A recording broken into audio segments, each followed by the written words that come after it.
श्रीमद् भगवद गीता अध्याय 6 ध्यान योग श्लोक 24 से 36 संस्कृत हिंदी अनुवाद सहित।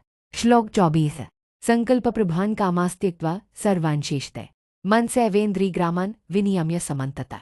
हिंदी अनुवाद सभी संकल्पों से उत्पन्न होने वाली कामनाओं का पूर्णतया त्याग करके मन द्वारा इंद्रियों के समूह को सभी ओर से वश में करे।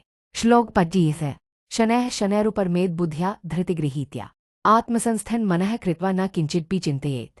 हिंदी अनुवाद धीरे धीरे धैर्य और बुद्धि से मन को शांत करे, मन को आत्मा में स्थिर करके किसी अन्य विषय का चिंतन न करे।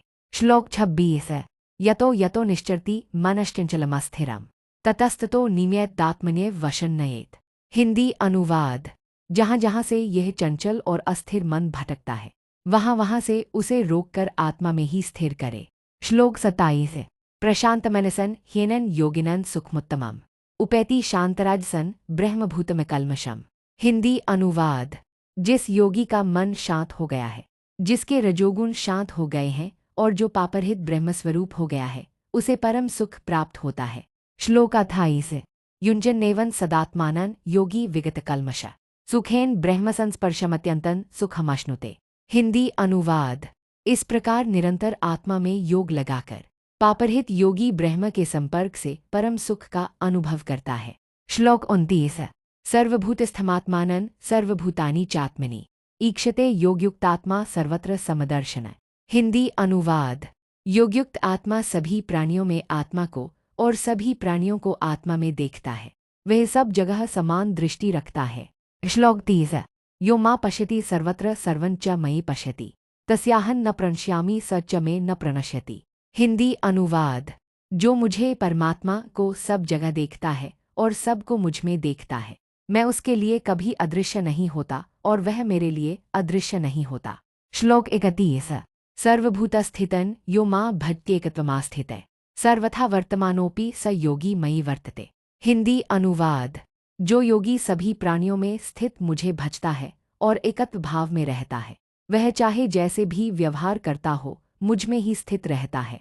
श्लोक 32 आत्मोपम्येन सर्वत्र समं पश्यति योर्जुन सुखन वा यदि वा दुखन स योगी परमो मतः। हिंदी अनुवाद हे अर्जुन जो योगी सब जगह आत्मा के समान दृष्टि रखता है और सुख या दुख को समान रूप से देखता है, वह सर्वोच्च योगी माना जाता है। श्लोक 33 अर्जुन उवाच योऽयं योगस्त्वया प्रोक्तः साम्येन मधुसूदन एतस्याहं न पश्यामि चंचलत्वात् स्थिति स्थिराम्। हिंदी अनुवाद अर्जुन ने कहा हे मधुसूदन जो योग आपने संभाव से कहा, मैं उसकी स्थिरता नहीं देख पा रहा हूँ क्योंकि मन चंचल है।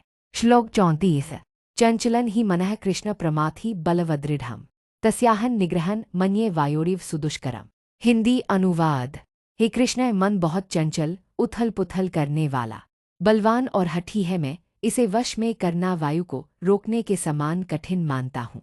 श्लोक 35 श्री भगवानुवाच असंशयन महाबाहो मनो दुर्निग्रहण चलम अभ्यासेन तु कौन्तेय वैराग्येण च गृह्यते। हिंदी अनुवाद भगवान ने कहा हे महाबाहो निस्संदेह मन चंचल और वश में करना कठिन है, लेकिन हे कुंती पुत्र अभ्यास और वैराग्य से इसे वश में किया जा सकता है। श्लोक 36 असंयतात्मना योगो दुष्प्राप इति मे मति वश्यात्मना तु यत्ता शक्यो वाप्तुमुपायते।